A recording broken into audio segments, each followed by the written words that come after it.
Okay, so in this video, we're going to fix some of the things we broke last time. We might break some more stuff, but we're going to make incremental progress here.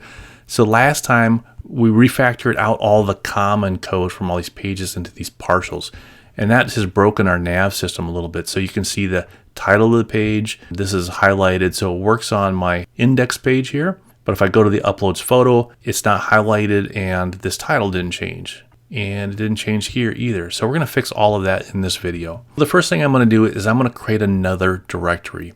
And I'm going to create this directory because I already know what's coming up. I know that in the future I need some space to put code here. So we're going to create a directory for app.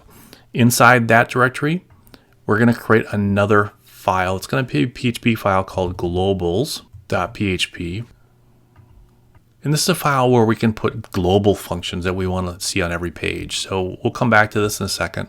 So the first thing I'm going to fix is I want to fix this thing. So as I navigate around, I want this page header to indicate what page I'm on. And if you recall, we have these views and this header is right here and it's just hard coded as a rate this pick. And I don't want it to be hard coded anymore. I want this to be dynamic. So if I want something to be dynamic, I have to use my PHP. Now there's a couple of ways here that you can write PHP. You can write PHP like this, echo. So we'll echo out some string. Maybe this is our new title. And then I can close that PHP tag. This is valid PHP. I refresh this page. You'll now see it says new title. Now there's a shorthand notation. You can get rid of this initial thing and I can just put an equal sign there. So I don't have to have the PHP or the echo. This means PHP echo. Expands to it. If I refresh, I end up with the same thing again. Now when I write it like this, I'm still hard coding it to this new title. What I would like to do is I'd like to introduce a new variable called page header. And you can call this whatever you want. This is the page title. So this is their page header that's going right there. Now if I hit this now, I'm going to get an error because that's not defined. All right, so I have this error. It's on all of the pages. We're going to go to our index page here. And I've got the index page up right here. Let's go ahead and make a change. At the very top, we're going to add some space here.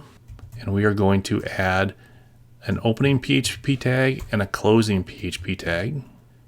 And in between here, I'm going to define that variable. And for now, we're just going to put it back to, I think it was rate this pick. Exclamation, maybe something like that. And so if I refresh, now on the index page, this is fixed. So it's now there. If I go to the uploads page, it's broken again, but I'm going to grab this code, go to my upload page. We're going to put that at the very top. So I'm just defining the page header. This is going to be upload. So it should now work. And if I go to the about page, same thing. I'm going to make a change, put it at the very top. This will be the about page. So now we're starting to get some dynamic content in our application. And our application is pretty simple right now. But incrementally, we're building out this thing. All right, so we've made some changes here. This is working. Now let's start talking about this thing over here. I'm going to go ahead and we're going to close out these. We can always open back up later on. I'm going to open up our nav page. One of the things that bothers me about the nav page are if you look at our links, they're here, and then they're also repeated down here. And remember, one of the things that we use is the DRY principle. DRY, do not repeat yourself. So this already should raise flags to us. So let's make this a bit more dynamic. So as a first stab, let's come to the very top of this thing. Get some space. We're going to open up a PHP tag. Anytime you want to make something dynamic, that's when you're going to have to involve PHP. So we're going to create a new variable called nav routes. So it's going to be an array, and it's going to hold the information that we need to build or dynamically build this area right here. So I see 3 routes. I see a URL on this side, and over here we have the name of the route. So let's just start with that. So I'm going to start with the URL. So the first URL is a slash. The name of that route is photos. Then we have another route called /upload.php. That's the URL. And this route is going to be called upload photo. Then our another one is called about/about.php, which is the URL. And this is going to have about text, just like that. So now that we have our routes defined in a variable, in this space here, instead of writing them individually, we can use PHP to dynamically loop over those routes for each of our nav routes, and we'll keep it like this. So this is going to be our route or our URL, and that's going to be the title. What we're going to do is let's just copy one of these for now, paste it in there, and I'm going to end my dynamic for each loop like this. So it's going to have an end tag. When I refresh, it'll reformat a little bit, but I'm going to loop over it, and for each one of these nav routes, we're going to create something that looks like this. It's going to have a slash, and it's going to be photos. So if I refresh this at this point, you now see I have a bunch of extra photos in here. Those are 3 photos that I just added from that for loop and the originals. So incrementally, let's get our information in here. So here, I don't want it to be slash. I want it to equal or echo out the route. And over here, I don't want it to say photos all the time. I want it to be dynamic, and it's going to be equal to the title. So if I refresh the page now, you can see I've got all 3 of the new ones. Some funky styling we need to work with, but we're starting to get to the point where we were originally. So let's just spend a few moments and look at the classes here. So this class is defining what this thing looks like right there. And if you look at all 3 of them, let's just compare. So they all 3 have the rounded MD. They all 3 have the PX3. They all 3 have this PY2. They have this text. The font medium's all the same, and then we start to get some differences. This is the active link. It has a background gray, 900 white. These are all Tailwind classes that set the color of the background and also the text color. So the active one looks like it has a BG gray 900 and a text white, and that's why you see these look like they're all active, the ones that we just did. And then the non-active ones have this background with this hover property. So if I go and I hover over it, that's when the hover, that's why that changes like that. Again, I want to be able to dynamically set this content. So somewhere up here, I want to create, and we'll just stub this in because we know we need something called maybe classes, which are the dynamic classes.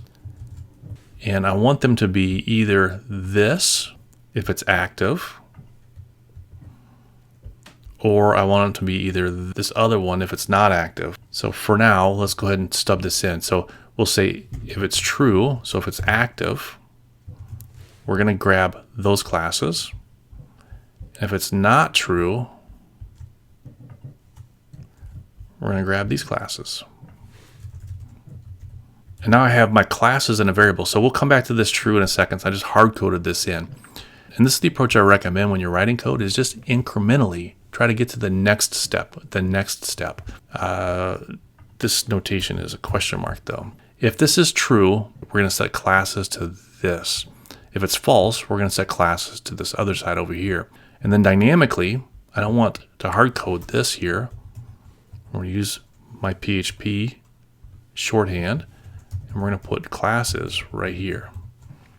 And then if I refresh this, I get the same thing here. But now if I switch this from true to false, you can see how they went all to inactive. So now I just need to be able to control this. So to control that, I can introduce a flag here, say is active. This is not much of a change, but it's an incremental change, right? So incrementally now I have a different variable if it's is active. So if I come over here, we also have this tag right here, ARIA current. So this is for accessibility. So we want to take care of that too. We can put this into a PHP tag. So it can say is active, will emit this whole thing. And if it's not, we'll just emit an empty string here. So I can make that dynamic also. So I refresh, we shouldn't see much difference here. So all 3 of them now are active because our variable is set to active. But if I switch to false, now they're all 3 inactive. All right, in order for us to fix this, we have to determine if our current route, so what we see up in the browser up here, is the link that we're currently rendering. So to do that, I want to look at a super global. This is what we call this, a super global called server. Now this is available on every single page at any time. And in order to see it, we're going to use a PHP command called var dump. And let's just see what we see here. So if I var dump server onto this page, we're going to see a bunch of other additional content, and you can see it up here at the very top. That's not very readable, so let's go ahead and make this a little more readable. If we surround this by echoing out some pre-tags, and down here I'm going to close. So pre is just an HTML tag, and it keeps the formatted so it's presented a little more clearly. If I refresh this, now this is a little more readable. And so it turns out that this being able to dump variables out is a very common situation. And I want to make a global function where I can dump out variables. So to make a global function, I can just create a global function here, and we can call it whatever we want. We can say dump, or name this appropriately in a second here, but I can put all of that into a function, and then I can call that function. And if I call it, I'm going to put the same thing again, but I don't want to dump this all the time. I want to make that dynamic. So I would like to say whatever this variable is, let's dump that variable. So now I can feed into my dump function the variable I want to dump, which is the super global, and I should see the same thing. So incrementally, see how we're just working this thing here? A lot of the times I don't want all the other content to show. So I'm going to add in a die command. So die just means I'm going to dump this, and then we're going to die right here. So if I refresh, I get my content, but nothing below it. Now this function here, we are dumping and then dying. So let's just create a DD function. We'll call this DD, and I still get the same thing. Now one thing I do want to do is I want to take our DD function, and we're going to get rid of it. We don't need this in our nav, but I want to add this as part of my globals file. Now globals isn't loaded yet. So if I refresh, I'm going to get an error because I'm trying to call that DD and it doesn't exist. To make this thing work, I need to load globals on our pages. So right now I am looking at the about page. So if I come back to the about page, at the very top of this, I want to add a require statement where I'm going to load that globals. And again, it's relative to the public, so I got to go back one directory and then into app and then load globals. So back one directory into the app and then globals.php. At this point, I've loaded that globals function in. I refresh, I should get this thing working again. So now there's our nav data. But if I go to any other page, it's not going to work because I didn't load this on every page. Right now, we're going to copy and paste. And again, when you start to copy and paste in, think about dry. We're not very dry anymore because this is pretty common code and it's going to be on every single page at this point. We need to fix that at some point, but for now we're just going to leave it the way it is. So now we're dumping out the superglobal_server. We start to look here. This is everything about the server, but it's also about the URL that was requested. So if I come down here, I'll start to see things about the URL. So I can see the server address here, the protocol. The schema is HTTPS, the protocol, we can see the document root. But down here, we see things like the document_URI, the request URI, and this is the one we want to look at, the request URI. See, it says /about.php. In my nav, when I have a route that says /about.php, I can use this variable to determine what the route is and see if it matches. So I can write code like this. I don't have to have this is active equal to false. I can use my superglobal. I can request the variable called request_URI. And if that matches the current route, then that's active, just like that. So let's refresh and see what we get here. All right, so now here's the three that I put in here. If I navigate around, you can see that the darkened area around the active link is following us. I'm also getting this working.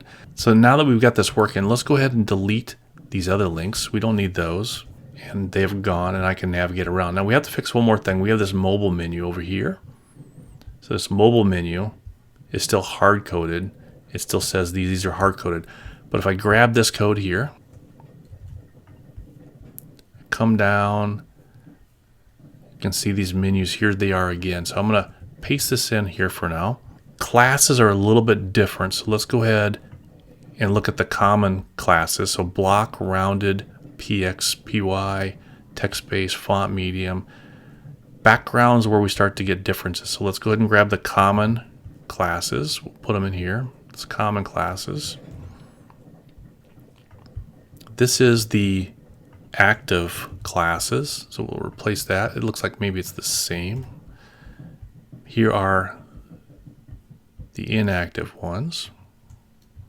And again, that looks like it's already the same. So we should be good to go here. Just some of this common stuff out front was different. So if I refresh, I show that menu, I should double it up.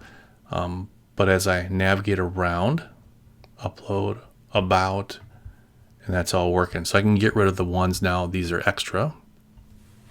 Refresh, navigate around, everything's functioning now. So now I fixed the two things that I broke in the last video. So incrementally, we made some progress. In the next video, we're going to start to structure our code into views. It's important that we have some structure around our code. Otherwise, it's harder to maintain. So I'll see you next time.